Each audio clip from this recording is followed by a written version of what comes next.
ఇదంతా దేవుని మాయగాక మరేవై ఉంటుందని దుఃఖించసాగినది. కళావతి మునిగిపోయినందుకు పడిపడి ఏడ్చసాగినది. తన భర్త తన కళ ముందే మునిగిపోయిన చూసిన కళావతి తన పాదులను తీసుకుని వాటితో సహగమనం చేయాలని సిద్ధపడినది. సాధువు ఇదంతా చూచి మిగులు దుఃఖించుచు ఆలోచించి ఇదంతా స్వామి మహిమై ఉంటుందని ఊహించి శక్తి కొలది స్వామిని పూజించును. అందరితో కలిసి పూజించే విధంగా చేస్తును.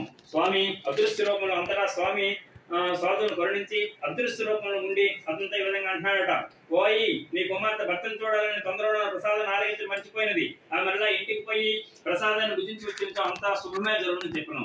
ఆకాశవాణి పలుకున్న కళావతి వెంటనే ఇంటికి వెళ్లి ప్రసాదాన్ని పుచ్చుకొని తప్పును మన్నింపమని వేడుకొని తిరిగి సముద్ర తీరంలోకి వచ్చాను.